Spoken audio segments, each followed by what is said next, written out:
Yannick pour ses explications. Le dossier de cette édition, vous êtes peut-être vous-même un adepte des circuits courts. De quoi s'agit-il? De supprimer les intermédiaires entre le producteur et le consommateur, notamment pour les fruits et légumes. C'est un succès, l'offre est désormais abondante, mais la promesse est-elle toujours tenue? Les produits sont-ils moins chers? Dossier réalisé par Yves Ginca, Éloine Martin et Pauline Juvigny. Des fruits et des légumes directement du producteur au consommateur. Le circuit court est à la mode. Meilleur pour la santé, plus équitable, moins polluant, abordable. Aujourd'hui, tout le monde s'en réclame.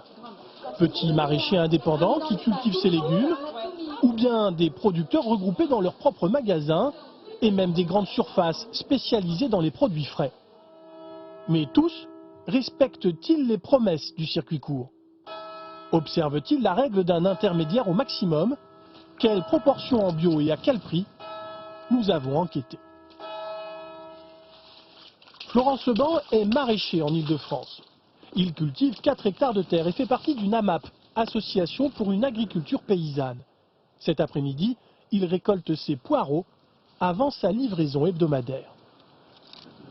Lorsqu'on a semé ces poireaux en mars, on savait déjà qu'on les avait vendus à 150 familles qui sont autour de nous. Donc ça c'est le principe de la MAP où les consommateurs s'engagent à l'avance à financer toute la production d'une ferme. Chaque semaine, dans le village que l'on aperçoit derrière lui, ses clients reçoivent un panier contenant au minimum 12 fruits et légumes bio. La récolte d'aujourd'hui, elle se compose de courges butternut, il y a des panelles et des légumes anciens, de la mâche, on essaye toujours d'avoir des choses un petit peu vertes pour les gens, des poireaux. Le vendredi soir, c'est le moment de livrer. 1 minute de trajet en camionnette, c'est le plus court des circuits courts. C'est ça, l'agriculture de proximité, on est à 300 mètres des gens qui vont manger nos légumes cette semaine. C'est ça qu'on aime parce que du coup on voit la tête, les sourires des gens lorsqu'on amène les légumes. Sur place, ses clients lui donnent un coup de main. Aucun frais de distribution. Alors c'est les chères fermes, c'est les rouges? Chères fermes les rouges et chères fermes les jaunes. C'est prévu comme ça, c'est organisé. Lui il produit et nous on est là pour organiser la distribution. Très vite, 70 paniers se remplissent en toute convivialité. Il y a un panier entier? Oui, un entier, un demi. Et après je donne de la salade. Là il y a pléthore. Voilà. Quant au prix, c'est très raisonnable. C'est très raisonnable. Vraiment parce que d'un côté, déjà on n'a pas le déplacement. On a envie de chercher nos légumes, on vient à pied, vous voyez, je prends mes sacs, je viens tranquillement. J'ai des produits de saison, de qualité et qui viennent du coin. Donc je fais travailler les agriculteurs du coin. Donc je pense que c'est d'une évidence et je pense que tout le monde devrait faire comme ça. dans ce panier, plus de 10 kilos de légumes bio qui varient avec les saisons et qui seront facturés 18 €, été comme hiver. Merci. Mais certains producteurs vont beaucoup plus loin. Ils ont décidé de s'unir pour créer des magasins. Ici, 27 agriculteurs vendent directement aux clients dans ce qui ressemble à une supérette. Chacun y travaille un jour par semaine. Là, c'est les tranches de gigot, là, c'est l'épaule, par contre. Comme Sabine Cato. Là, c'est le gigot. Avant tout, je suis agricultrice. Donc voilà, et ça me permet aussi, donc, j'apporte mes produits laitiers, mais je participe aussi à la vente du magasin de point de vente collectif. Même si ce n'est pas vos produits. Oui, je vends les produits de tout le monde ici. Vous, c'est ce que vous appelez le circuit court, ça, par exemple? Oui, oui, oui. Remise directe des produits aux consommateurs. Des fruits, des légumes, des produits laitiers, des viandes, du pain et de la bière. Tout est récolté et produit à moins de 80 km, très peu en bio. Ici, notre panier de légumes de saison est facturé 16,99 €. C'est le moins cher de nos circuits courts. Les clients apprécient. Ça vous fait 62,09 €, s'il vous plaît. Toutes les semaines, je viens faire mon stock de la semaine. Voilà. Vous trouvez que c'est cher, que c'est bon marché? Disons que les prix sont raisonnables.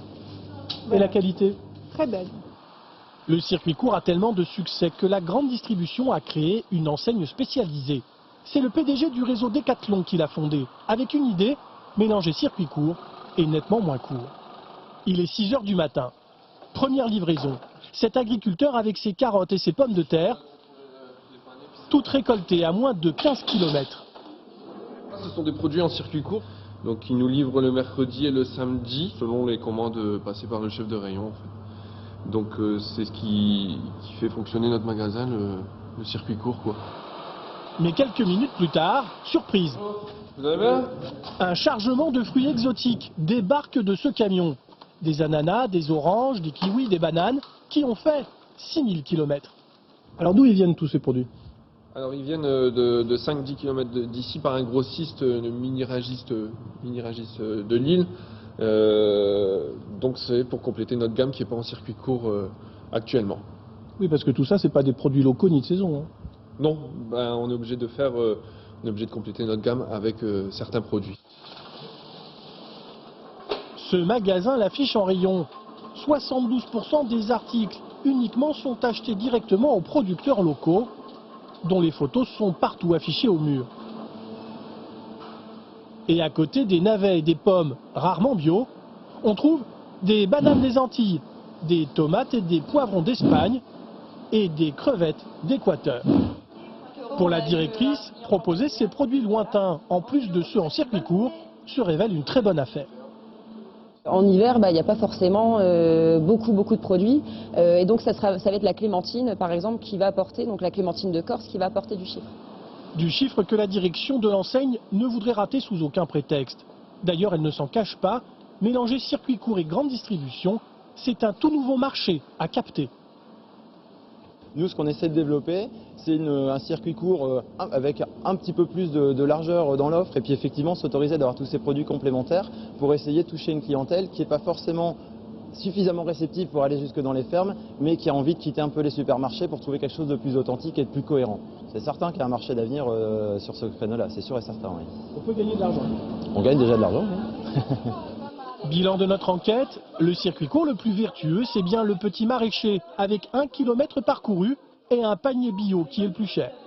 Ensuite vient le magasin de producteurs, 80 km au maximum, et le panier est le moins cher. Enfin, la grande enseigne, si elle vend des produits qui font 8000 km, elle fait aussi travailler des producteurs locaux et son panier affiche un prix intermédiaire.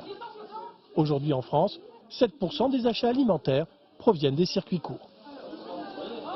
Un grand voyage maintenant.